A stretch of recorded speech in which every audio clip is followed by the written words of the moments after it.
Today, I am so happy to have Roger Nelson on the program. Roger runs the Global Consciousness Project, an international collaboration studying mass consciousness.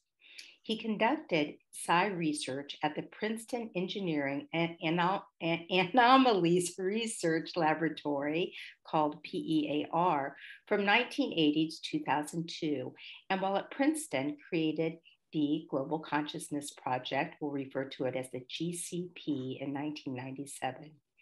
Interests in psychology, physics, philosophy, and the arts facilitate his research at the edges of what we know.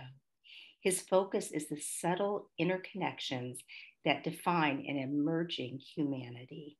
Thanks for coming to the program, Roger. It's my pleasure. Yes, it's so glad good. to meet you. So nice to meet you. So you worked in Vermont before going to Princeton, is that correct? Yes. That's right. Were you at Burlington? No, in a little town called Johnson, Vermont. And Johnson. One of the state colleges was there. Okay. And I was a professor of psychology for a few years. Wonderful. That must have been really, many years ago, I led bicycle tours in Vermont. I don't remember going through Johnson though, but that's great. Do you by chance remember going through Craftsbury? Craftsbury, that sounds familiar. What's it known for? Like maple syrup, maple syrup, of course. It's known for being the scene of one of Hitchcock's movies called The Trouble with Harry. And that the result of that was that there are three villages. One's called Craftsbury, one's East Craftsbury, and one is Craftsbury Common. And Craftsbury Common had all the shutters painted dark, I guess, or black or green, and all the rest of the houses painted white. So it was absolutely classic and absolutely beautiful. Interesting. You know? I think I would remember that, and I don't. Yeah. How far is that from Bristol, Vermont? Because that's where we were based. Have you heard of Bristol? It's a really small little town, like so many of them. I've heard of it, but I don't remember. It's in the south someplace, right? It's about probably 40 minutes from Burlington, maybe an hour from Burlington. Okay. Like I said, it was a long time ago. We were about an hour from Burlington too, but basically straight east from Burlington, halfway to New Hampshire. Yes. But a beautiful, which is another state existence. I love. Oh my gosh, we love Vermont. Are you in California? Yes, in Laguna Beach, California. Ooh, that's I used to nice. live in Northern California, which I really miss. But yes, I'm in Southern California. Not that I'm complaining, mind you. No, when I was traveling during college years, before I went off to Vermont, I hit Laguna Beach. That was just wonderful. But this is like in the late 60s. It must have been so nice back then. It was, Oh my gosh, it's gotten pretty crowded. But anyway, I'm from Indiana. I'm from a farm in Indiana. So so it's my children definitely have been raised differently than I was. My wife is from Germany, and when people ask where she's from, because of the accent, she says, "I'm from Germany," and then I say I'm from another foreign country, Nebraska. That's right. You never meet people from Nebraska. Well, that's because they never leave. Very few of us. Yeah. I love that. Well, I'm so interested in hearing more about the Global Consciousness Project, and I love the title of it, by the way. And so how did your interest in researching global consciousness begin? I mean, even as a child, were you religious or spiritual or anything like that? Well, my family was not religious, but it was, spiritually sound. Yes. Believed in doing things right or correctly or whatever you want to say. But I was, when I was a kid, I got interested in Eastern stuff, Eastern religions. And because at one point I thought, I need to learn a martial art like judo or jujitsu. So I went to the library and found no books on those things, but I found a book on yoga. and learned from that about meditation and about a kind of respect for the world we live in, and very profound. The book that I treasured so much was written by an Indian from India and a German. So it was a wonderful combination of West and East, but had wisdom in it, like if you're serious about yoga, then you should become a vegetarian unless you're an Eskimo. In that case, you need some fat. I love it. And it was that I needed that. And then I found a book called, I think it was Parapsychology After 60 Years, but written by J.B. Rhine, one of the greats in early parapsychology. And that book inspired me and some of my friends to be, to do the scientific research. It was outlined, the steps were clear and so forth. So we did. And what we found was deviations that shouldn't be there, but they weren't, like blow you out of the water. Right. It was like just right for somebody with a budding scientific consciousness. It wasn't unbelievable, but it was in fact remarkably strong, clear evidence that something is going on between what we think of as the mind and the world. Yeah. We were making connections with each other, or we were making changes in the way some delicately balanced device would operate. So that was the kind of background which led me eventually to stray from my job in teaching psychology in Vermont to Princeton University, where they were starting up a lab, which ultimately was called the Princeton Engineering Anomalies Research Laboratory. And that has the acronym PAIR. So the PAIR lab was a somewhat unwanted stepchild of a great university. There were quite a few people, faculty, and some of the administration who were not happy to have people studying parapsychology, woo-woo stuff in the engineering school. In the engineering school, yes. But my boss, the guy who set up the place, he was the dean of the School of Engineering, so one of the highest officers of a major university. And he was a great a politician, very smart guy, very well-spoken. He was a rocket scientist, literally. That his real research was in electric propulsion, which is now being used to propel little spaceships across the void between here and Mars or Jupiter or whatever. Anyway, he was tough, and they couldn't get rid of us. Right. Somebody said, there is no there. And Bob said, who's to know who's there we're looking at? I love it. What a great answer. So anyway, yeah, go ahead. No, I meant to ask you, do you know Dr. Jill Blakeway? No, I know. Okay, because interestingly, I had her on the show quite a while ago, and she was talking about all of your research. So then when I found you and invited you to the program, I was so excited. But yeah, she was talking, which what we're going to talk about is the random number generator. But so anyway, let's start there. I think that's where to start, right? Yeah, it is. When we really want to talk about the Global Consciousness Project, it has its beginnings in the laboratory research, where you had one person sitting maybe a meter or two away from a box that had what's called a random number generator in it, generating random numbers. Yes. And the way we usually ran that experiment was to let the random number generator generate ones and zeros, and we would count 200 of them. We would count how many ones there are in a 200-bit trial, a 200 number trial in 1 second. So these things operate quickly, so you can build up a lot of numbers in a hurry. And what we asked people to do was to get higher numbers or lower numbers, and they could do it.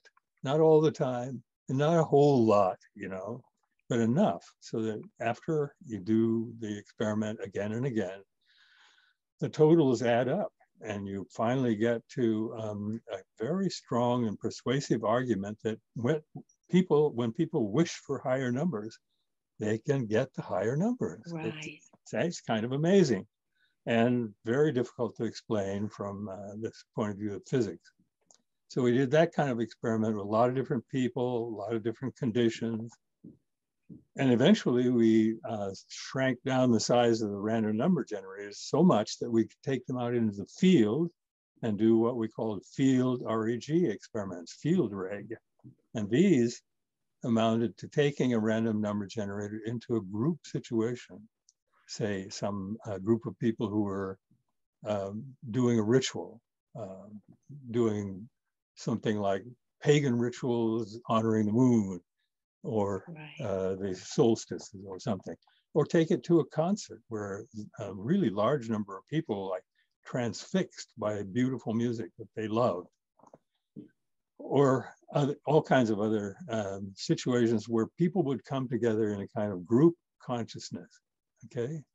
And what we found was that in those situations where there was a kind of resonance and coherence, a connection among all those people in a group, we would see deviations with the data, instead of wandering in a kind of flat line, according to the expectation for random numbers like this, they would take off and go off outside the boundaries of the statistical envelope that people call statistically significant, Yes. We would get data from those kinds of situations that often would be unlikely to happen by chance, by 100 to 1 odds or 1,000 to 1 odds.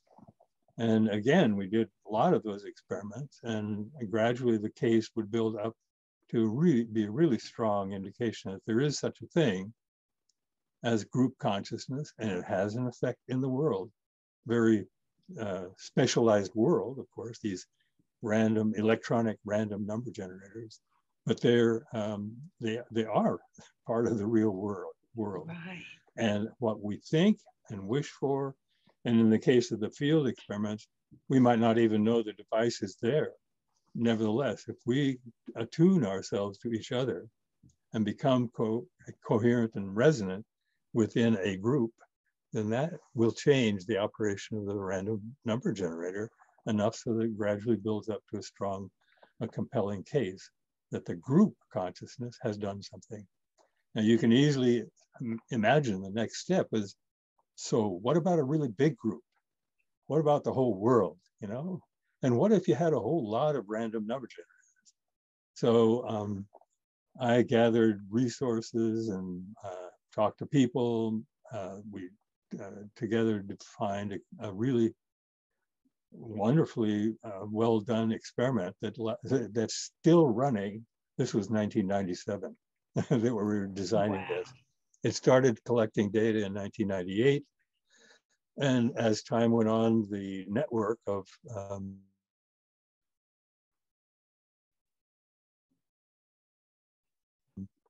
random, at its peak, there were something like 70 or 75 random number generators in a network spread all over the world, in every continent but Antarctica. We never got one there.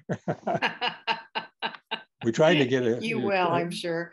We had 2 or 3 people try to get one on a satellite or a moonshot, but that never worked out. There were always too many, highly refined engineering experiments to compete against.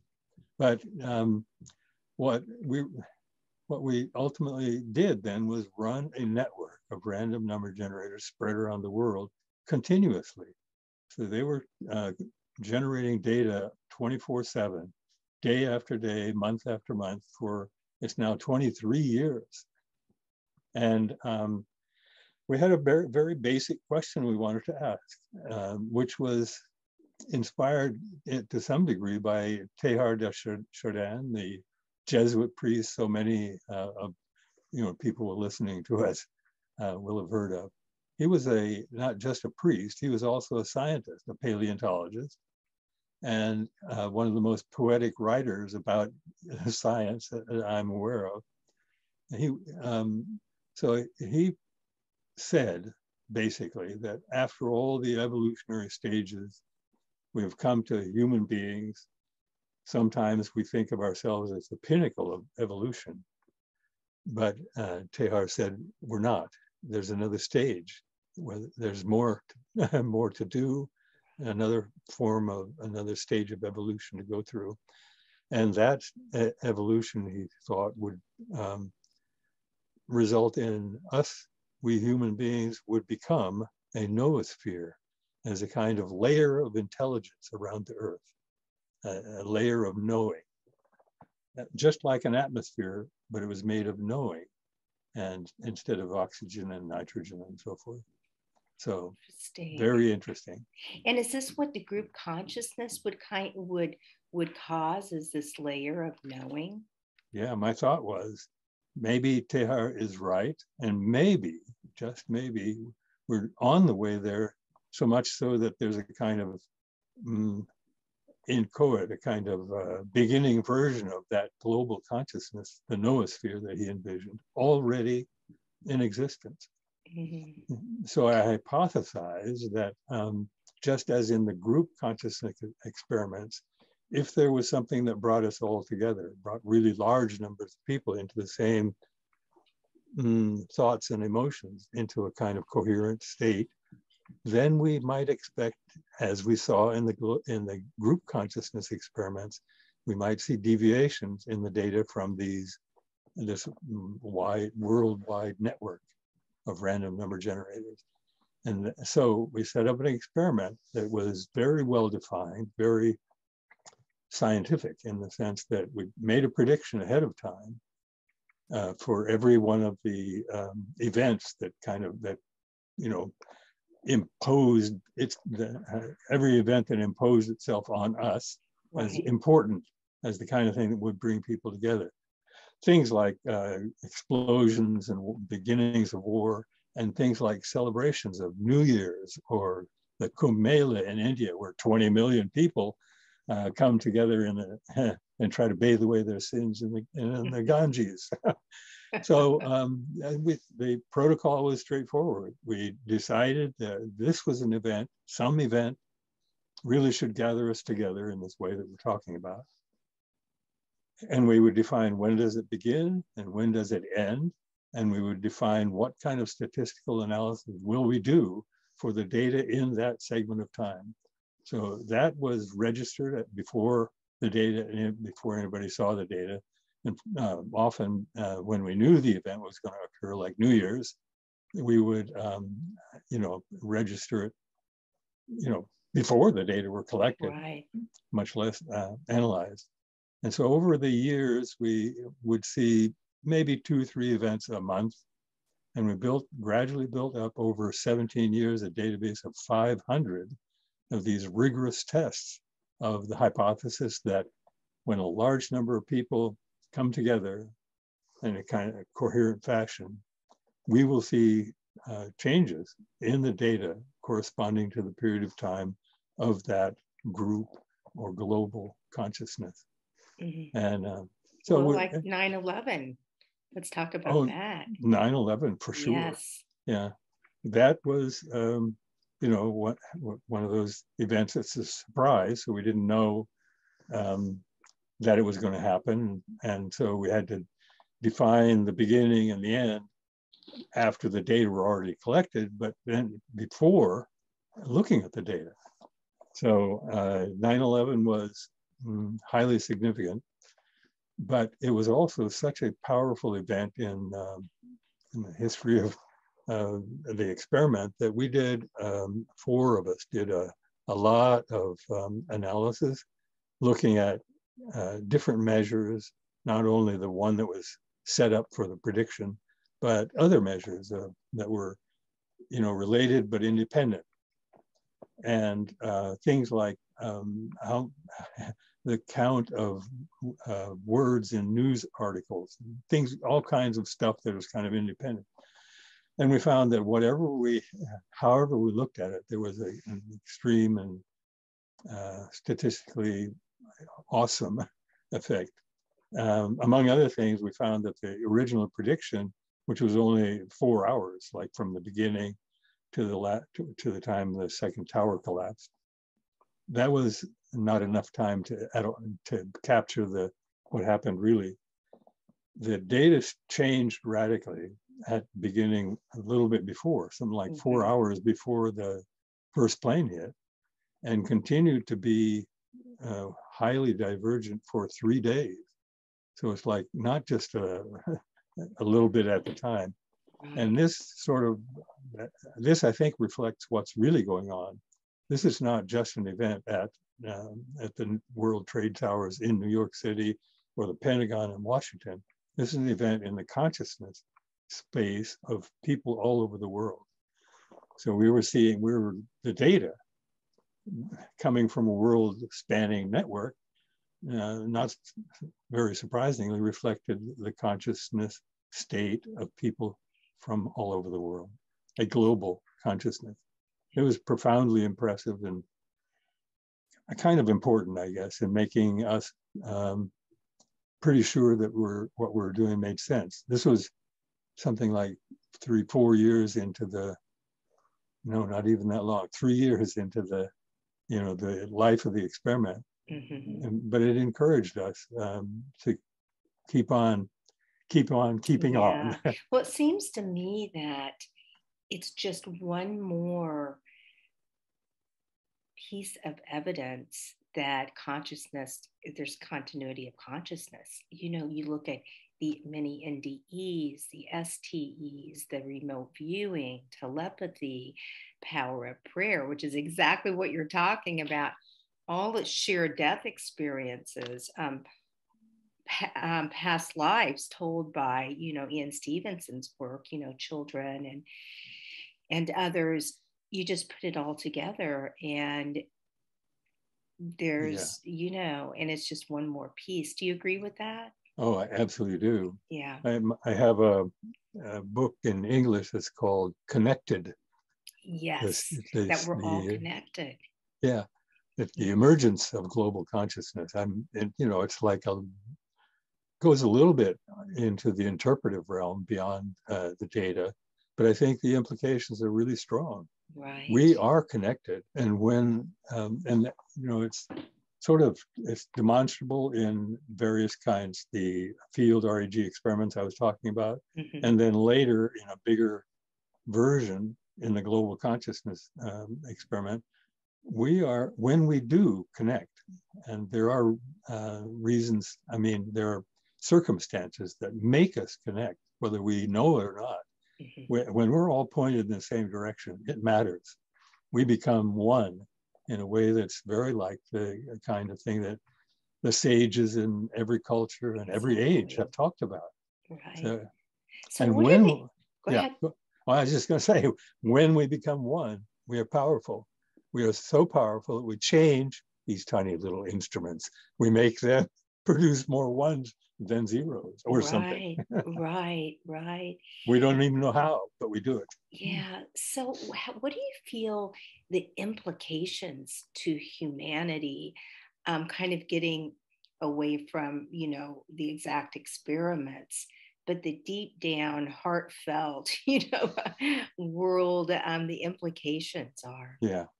Well, I think the first is what we were just talking about. We are connected, and we are connected at an unconscious level. Say we are connected, but we don't know about it consciously. We think about it sometimes. We read and we listen to the sages or, the wise ones, or all kinds of people will stand on a stage nowadays and talk about how we're all connected. And yet we don't perceive it directly. What I think, one of the implications, one of the things I would like to see or like for this to mean is that we should practice, that we should think deeply about the business of being connected and think about how we can raise our unconscious level of connection up into consciousness so that we can begin to do what a lot of people think of as conscious evolution. I think we're not only on the verge of being able to do that, but we must do that because we're on the verge of killing ourselves and everything on the planet. And so we're not, things have, circumstances have conspired to bring us to a precipice. And over that precipice are two possibilities. We can fall or we can fly. Right. And I think the global consciousness evidence really says we can fly. All we have to do is learn how. Right. But we also have some clues about how. In the course of the 500 experiments, we looked at a lot of different kinds of events. And that allows us to do something like categorization. We can categorize the events into big ones and small ones, into ones that are positive in nature, celebrations, or versus negative, like accidents and terrorist attacks. And we can categorize the events to represent what emotions seem to be manifested or brought into being during the course of those events. And so there are events which, make people happy and make people feel loving and make people feel compassion and so forth. And what we have found is in all those comparisons, those categories allow some insight into what's going on and who we are. But the ones that have to do with the emotions like compassion and love, those are the most powerful of the circumstances that we see. The biggest effects come from not from accidents and terrorist attacks, although there are exceptions. Yes. They come instead from events where people are deliberately manifesting and encouraging each other to feel compassion. Isn't that fine? Wow. Yeah. Wow. So that's the step that we are prepared to take, that we can take, that the data say we should take. Yes. Develop your compassion, develop your ability to empathize with other people, to feel compassion for other people. And by the way, I think it's not a surprise that compassion is so powerful. After all, it is an emotion or a state of mind that brings us together. You feel compassion for others. They feel compassion for you. So it is the recipe for coming together and becoming one.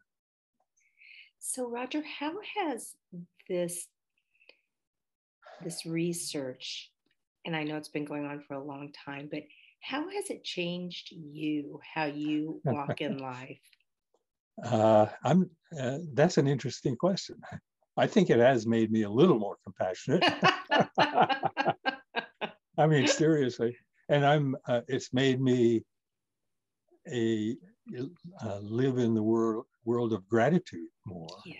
I am grateful for having had the accidental opportunity to do this kind of work. I cannot imagine it something I would rather have done. So I'm now, long retired, though I still keep my hand in. I'm helping develop GCP 2.0, which is a kind of continuation, which will be much bigger and will have the ability to ask many more refined questions. It sort of builds on all the things that we found, but which need more study to understand. So you just said something about accidentally. Do you really think it was an accident that you ended up doing this kind of work? Well, let me tell you, one of my favorite chapter titles in the Global Consciousness Connected book is Design by Coincidence. Love it. And I describe Design by coincidence. Yeah. I just let me give a couple of examples. Oh, wonderful. I first thought about seriously thought about making a kind of world-spanning network. While I was at Esalen, I met a couple of people in the, you know, and in the tubs at Esalen. It's really nice. And in the showers, our conversation went to what they were doing. As a young and beautiful couple, they were publicizing, they were traveling to publicize a gathering of people, as many as could possibly be brought into synchronization, to all meditate together on January, maybe 23rd, I now don't remember the date, in what was called a Gaia mind, Gaia being the earth, you know, Gaia's mind, Gaia mind meditation. And I thought, well, now I will just ask all my friends who do this kind of work, please take data during this Gaia mind meditation. Right. Yeah. And sure enough, we got 100 to 1 odds, you know, that during that period of time, that we would have had so much deviation from natural random numbers. And then that was in 1997. And later in 1997, Princess Diana was killed in a car accident in Paris.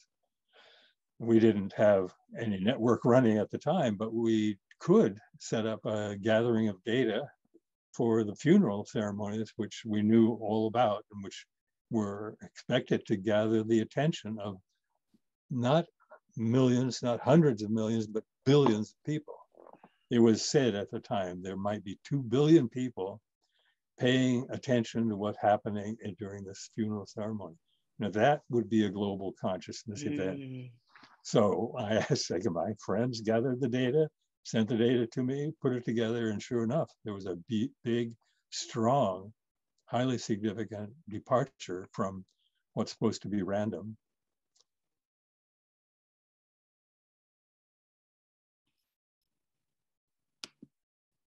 A dozen different random number generators. And that led to building the network for the whole world. It was, now I think you had asked me a question. I got, well, I just asked, well, first of all, do you really feel like it was an accident?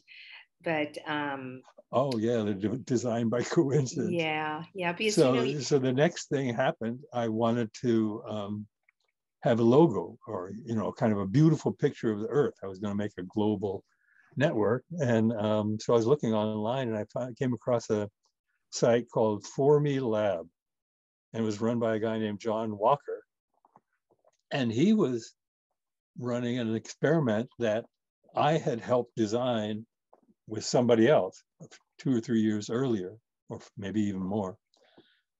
But John Walker was running this experiment, which is an online random number generator experiment. And I said, wow, this is really cool. And then I told him what I was, that I was interested in one of his beautiful Earth pictures. And I was planning this network. And he said, yeah, I'd like to help you with that. Yes. And so John, who had been the CEO of a huge corporation, actually funded the first part of the development stuff, and also is a consummate techie, and he's been running random number generators in our network for now 23 years. Yes. So that was a coincidence. There's a lot of other ones, but I call it synchronicity, people, actually. Yeah. Synchronicity is meaningful coincidence. Yes. Yeah, there's a lot of stuff like that. I can say it this way. The steps in the path that led me to where I am now, over a period of 20, 30, 40 years, something like that, don't look random. They don't look accidental. And they look like a kind of a set of meaningful coincidences or synchronicities. Yes, it's hard it's hard for me to think that really anything is random, because what's the point if things are random? But with that, so let's talk a little bit about children. What are the implications, or what do you feel that we could do to help encourage children to use the knowledge that has been gleaned from from this research. Raise them in love and compassion and protect them from developing fear and anxiety and those kinds of things. Give them every opportunity to satisfy or develop their curiosity, their constructive, creative nature. All of these things are absolutely essential for the next generation. You know, probably, and I do certainly, large numbers of people for whom these ideas are just natural. Of course, we should let children be children. Of course, they must play, because that's how they learn to be, you know, creative human beings. And the business of reading and writing and arithmetic, that'll come along. Those are tools, but the original basic human, or maybe just a life tendency, is to be curious, to be connected to the world, to love the beauty that you see in flowers and when you're rolling in the grass and in the eyes of your friends. You know, these are the kinds of things. So true. It's so funny you say that. I was just thinking today about a teacher that we went to the Waldorf School, which is a beautiful, you know, a beautiful school, philosophy. And we switched schools because, anyway, it's a long story, but so my son had written something and the teacher said something like, well, this is not, it's not an MLN format or whatever that is, MLA format. You know, this was like in 5th or 6th grade. And I just thought of this today. I just wanted to say to her, well, that's great that he doesn't know MLA and your kids do, but do they know the songs that the butterflies are singing? Do they know how to make vegetable soup with the community? Do they know how to, which of course they do, but I was just thinking of all those really important things that, you know, that we need to spend more time on, especially with our very young. Yeah.